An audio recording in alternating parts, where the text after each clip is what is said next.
চিন্তা করছে যে আমি ফ্রান্সে গিয়ে কাজ করব, আমি জার্মানিতে গিয়ে কাজ করব, বিভিন্ন দেশে যাওয়ার জন্য চেষ্টা করছে। তো আপনার যে ইলিগাল বর্ডার ক্রসিংটা, এইটা যাতে বন্ধ হয় সেক্ষেত্রে জন্য আপনার গোয়েন্দা সংস্থার একটা টিম তারা সক্রিয় রেখেছে।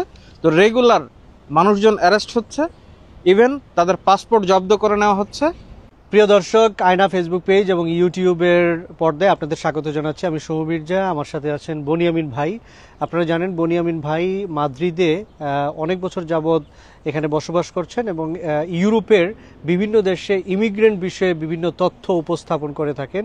তো আজকে বনি ভাইকে আমি আয়না মিডিয়ায় স্বাগত জানাচ্ছি। বনি ভাই কেমন আছেন? আলহামদুলিল্লাহ ভাই, কেমন আছেন? আলহামদুলিল্লাহ। বনি ভাই, আপনি জানেন যে সাম্প্রতিক সময়ে ইউরোপের সবগুলো বর্ডারে কিন্তু কড়াকড়ি একটা বিধিনিষেধ চালু করছে।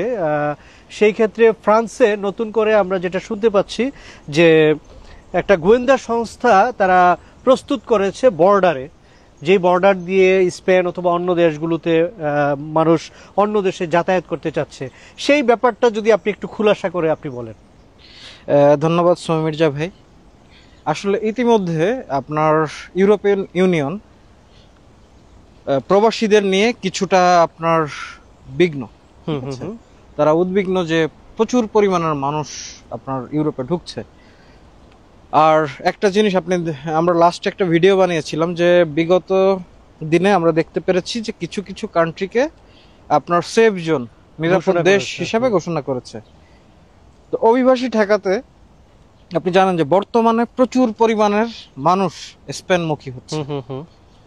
তো স্পেনে আসতে হলে আপনাকে ফ্রান্স দিয়ে আসতে হয়, এটা আপনার ওদের বর্ডারটা পড়ে।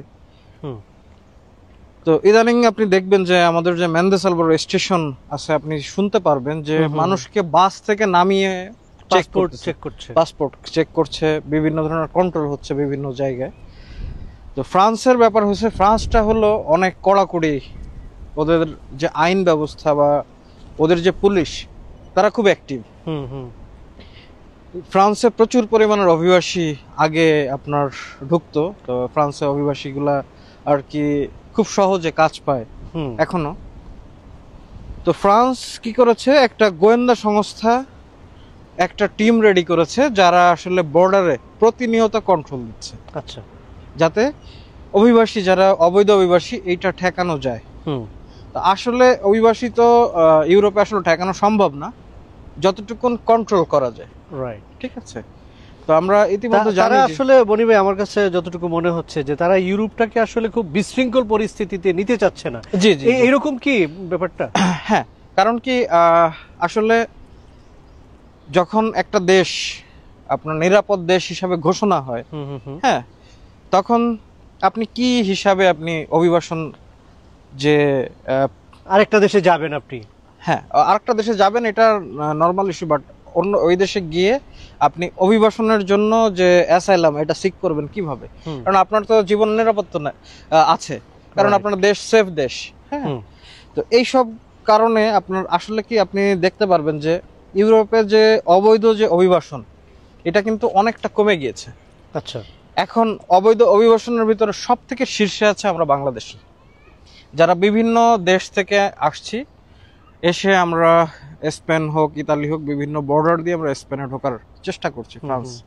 তো ফ্রান্স আসলে অবৈধ অভিবাসন চায় না কমপ্লিটলি। ইতালিও নতুন যে আপনার প্রেসিডেন্ট নির্বাচিত হয়েছেন বামপন্থী, সেও আসলে চায় না যে অভিবাসন, যে নতুন করে অভিবাসীরা আসুক, এসে এখানে থাকুক, এটা চায় না। কারণ কি দেখেন, অভিবাসন যারা প্রত্যাশা করে, যারা আসে, এদের কিন্তু সরকার নানা ধরনের সুযোগ সুবিধা দেওয়া লাগে। যেমন ফ্রান্সের ব্যাপারটা বলি, ফ্রান্সে যদি আপনি অ্যাসাইলাম সিক করেন, তাহলে আপনাকে জিজ্ঞাসা করে যে আপনি কি ফ্রান্সে থাকতে মানে ওনাদের বাসায় থাকতে চাচ্ছেন কিনা, বা আপনার কি থাকার জায়গা আছে কিনা। যদি আপনার বলেন যে আপনার থাকার জায়গা নেই, তারা কিন্তু একটা বাসা, থাকার জায়গা আপনাকে অ্যারেঞ্জ সিক করলে এটা তারা ইয়ে করে, সঙ্গে আপনার থাকা খাওয়ার যে খরচটা একটা অফি কার্ড দেয়, এই কার্ডের মাধ্যমে আপনার তারা সরকার প্রত্যেক মাসে মাসে টাকা দেয় খাবারের জন্য, ইভেন তারা থাকার জন্য ব্যবস্থা করে থাকে। স্পেনও একই নিয়ম আছে, বাট মাদ্রিদে আসলে এই সুযোগটা দেওয়া হয় না। যদি এই সুযোগটা দেওয়া হতো তাহলে মনে করেন এইখানে অনেক বিশৃঙ্খলা হইতো। তো তো স্পেন এই জিনিসটা কন্ট্রোল করে রাখছে, তো ফ্রান্সও চাচ্ছে যে এই জিনিসটা তাদের কন্ট্রোলের ভেতরে।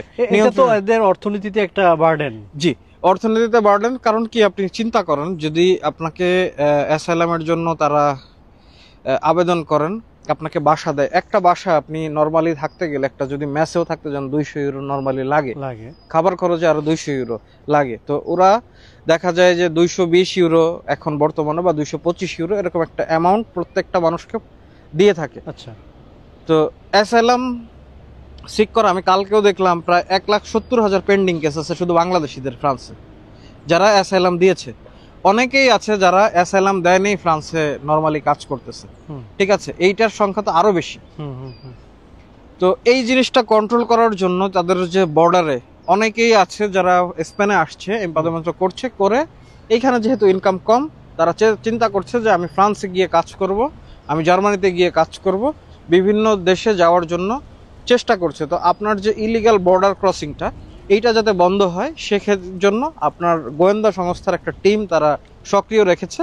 তো রেগুলার মানুষজন অ্যারেস্ট হচ্ছে, ইভেন তাদের পাসপোর্ট জব্দ করে নেওয়া হচ্ছে।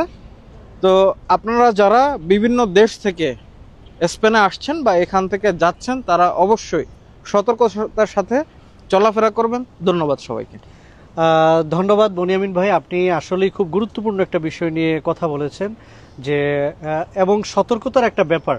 যদি গোয়েন্দা সংস্থা যদি ওখানে থাকে, প্রস্তুত থাকে, তো তারা যদি ধরে একটা মানুষ বাংলাদেশ থেকে যখন আসে, আমি যতটুকু দেখেছি যে যাদের সাথেই কথা বলেছি, যারাই আসছে মানে কোনো না কোনো ভাবে 20 থেকে 25 লাখ টাকা খরচ করে কিন্তু আসে। যদি ধরে বাংলাদেশে পাঠিয়ে দেয়, তাহলে এটা কিন্তু তার জন্য, তার পরিবারের জন্য একটা বিশাল একটা মানে হতাশা, বা একটা বিশাল বড় একটা অ্যাক্সিডেন্ট হবে।